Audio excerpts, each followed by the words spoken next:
Shalom anak-anak, selamat pagi. Nah, hari ini kita akan membahas pembelajaran kita di tema 5 di subtema yang kedua. Untuk pembelajaran 1 dan 2 ya. Karena kemarin Ibu belum mengirimkan videonya, silakan anak-anak menyimak untuk pembelajaran 1 dan 2 hari ini. Sebelumnya, silakan anak-anak mengambil waktu untuk membaca renungan paginya terlebih dahulu dan berdoa. Tetap semangat untuk pembelajaran hari ini. Tuhan Yesus memberkati. Nah, silakan anak-anak membuka bukunya bagi anak-anak yang sudah punya di pembelajaran tema 5 ya, subtema 2, pengalamanku di sekolah. Kalau di subtema 1 tentang pengalaman di rumah, nah ini di pengalamanku di sekolah ya. Untuk pembelajaran 1, muatan SPDP, membuat hiasan vas bunga.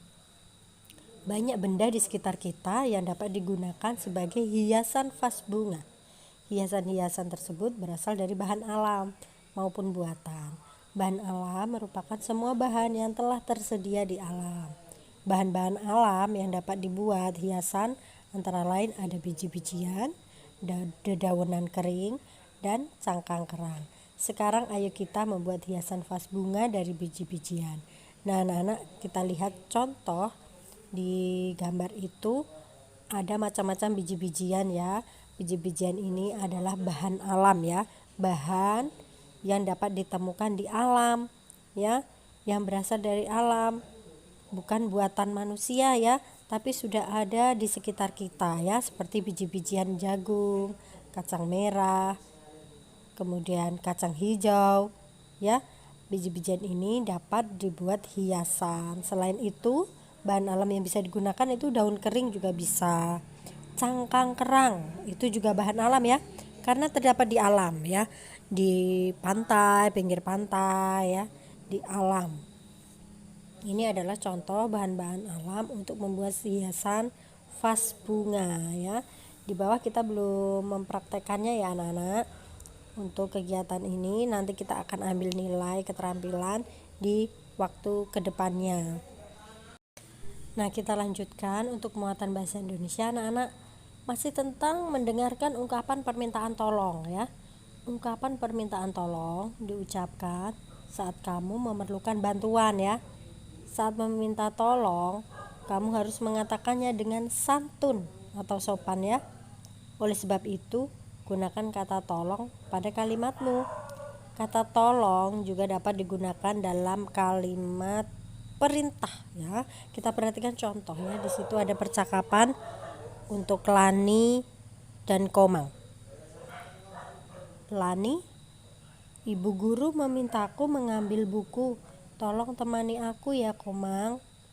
Jadi Lani berbicara dengan Komang, dia meminta tolong untuk menemaninya mengambil buku. Lalu Komang menjawab, baiklah, aku akan menemanimu ke ruang guru. Coba perhatikan lagi ya di bawah itu. Ayo dengarkan gurumu membacakan teks percakapan berikut. Perhatikan dengan seksama.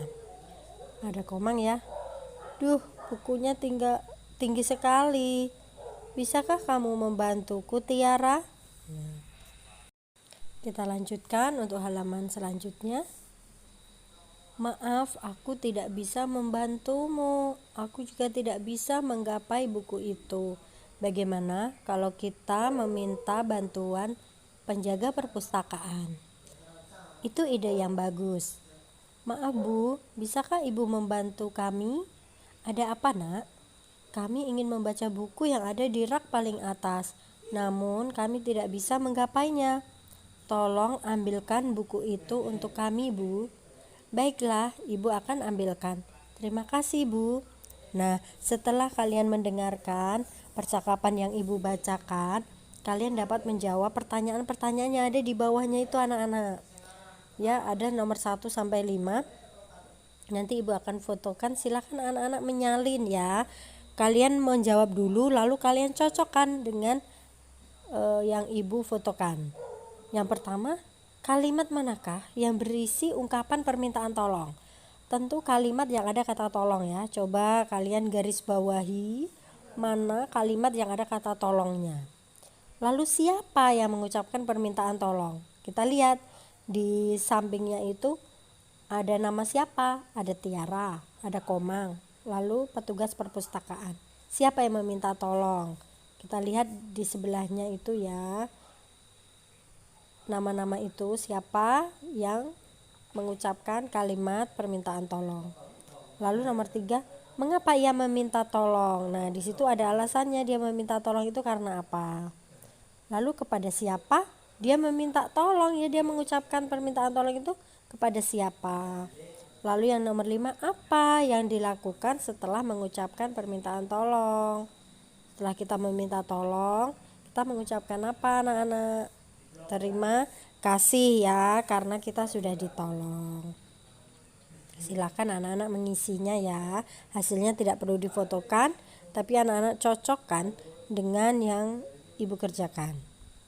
Lalu yang di bawah di muatan matematika, nah anak-anak kita kembali mengulang ya untuk satuan ukuran panjang ini. Di subtema 1 kita sudah belajar ya bagaimana apa saja satuan panjang itu. Ada meter dan sentimeter. 1 M itu sama dengan 100 cm ya. Hari Jumat kita akan belajar ini lebih jelas lagi ya untuk tematik ini, karena ada banyak macam-macam satuan panjang ya. Nanti Ibu akan lebih jelas lagi ketika kita pembelajaran tatap muka ya. Jadi untuk yang di buku itu ada 1 M sama dengan 100 cm. Panjang tali 100 cm sama dengan 1 M. Jadi dibalik ya anak-anak ya. Tinggal mengurangi nolnya. Kalau di 2 M itu sama dengan 200 cm. Kita tambahkan nolnya ya. 2. Hilang 2 tambah 2. Kalau M ke cm itu nolnya ditambah. Kalau dari cm ke M kita hilangkan nolnya. Nah, itu ada beberapa latihan anak-anak. Kalau anak-anak ingin mencoba, itu nomor 1 sampai 5. Coba kalian cari ya, lalu cocokkan dengan jawabannya Ibu ya. 2M itu sama dengan berapa cm? Silakan anak-anak isi, tinggal menambahkan 0 dan mengurangi nolnya ya. Lalu untuk pembelajaran 2 di bahasa Indonesia masih tentang ungkapan permintaan tolong ya. Di situ ada percakapan, ada latihan. Silakan anak-anak baca dulu ya percakapan Mei dan Dayu. Nah, ada pertanyaan ya 1 sampai 5 di yang selanjutnya itu ya anak-anak ya. Itu dari percakapan yang sudah kalian baca ya. Silakan dijawab sebagai latihan. Lalu untuk muatan PPKN, pengamalan sila pertama Pancasila di sekolah ya. Jadi ada beberapa contoh sikap tentang pengamalan sila pertama Pancasila di sekolah. Coba ingat kembali, bunyi sila pertama Pancasila adalah ketuhanan yang Maha Esa. Jadi yang berhubungan dengan Tuhan ya. Tetapi di sekolah apa saja contoh-contohnya? Yang pertama, memohon kepada Tuhan agar setiap kegiatan di sekolah dapat terlaksana dengan baik. Maksudnya berdoa sebelum belajar ya. Lalu yang nomor 2, mengembangkan sikap saling menghormati kepada teman dalam menjalankan ibadah sesuai ajaran agamanya. Nomor 2 maksudnya bila ada teman sedang berdoa, sedang beribadah, kita tidak boleh mengganggu ya. Beri mereka waktu untuk beribadah, jangan diganggu ya. Harus saling menghormati. Lalu yang nomor 3, membina kerukunan dengan teman walaupun berbeda agama. Nah, bila di kelas kita ada temannya berbeda agama, kita harus tetap rukun ya, tidak boleh membeda-bedakan. Itu juga contoh sila pertama Pancasila di sekolah. Nah, di bawah itu ada latihan, kalian hanya diminta mengisi benar atau salah ya. Silakan ikuti yang sudah Ibu isi itu, Ibu akan kirimkan fotonya ya. Satu contoh, murid-murid SD Sukamaju selalu memulai dan mengakhiri pelajaran dengan berdoa. Nah, betul atau salah anak-anak? Tentu B ya, betul atau benar. Alasannya apa? Berdoa sebelum dan sesudah belajar.